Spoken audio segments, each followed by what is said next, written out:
Hello বন্ধুরা, কেমন আছো সকলে? আশা করি সবাই ভালো আছো, সুস্থ আছো।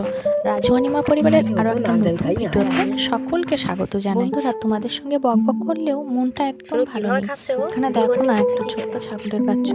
তো মা না থাকলে যে ছোট্ট বাচ্চাদের কি করুণ পরিস্থিতি তোমরা দেখেই বুঝতে পারবে।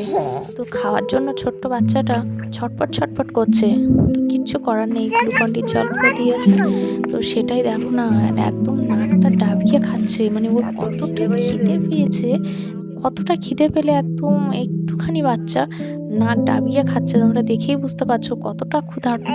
তো ছোট্ট ছানাটা তো নিজের মায়ের কাছে থাকতে পারেনি, তো সেই কারণে ও দেখো না আমার শাশুড়ি মাকেও মা ভাবছে, কেননা উনি তো ওনাকে সবসময় কোলে করে রাখে, খাওয়ায়, আদর করে, যার কারণে সারাক্ষণ ওনার পিছনে ঘোরে, মা মা মা মা করে ডাকতেই থাকে। ছোট্ট ছানা কিন্তু ডাকটা একদম পরিষ্কার হতে শুরু করেছে।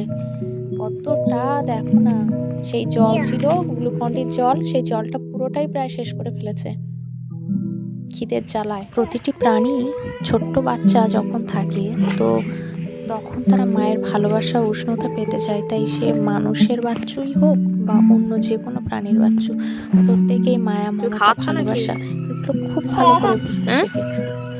তো এখানেও দেখো না, ছোট্ট বাচ্চাটা মায়ের আদর পাওয়ার জন্য সবসময় তো আমার শাশুড়ি মায়ের কোলে উঠে থাকার চেষ্টা করে।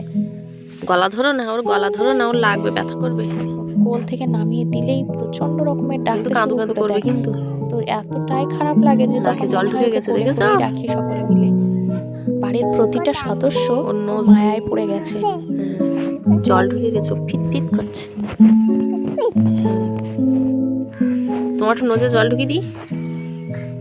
আজকের মতো বিদায় বন্ধুরা, দেখা হবে নতুন ভিডিওতে। টাটা।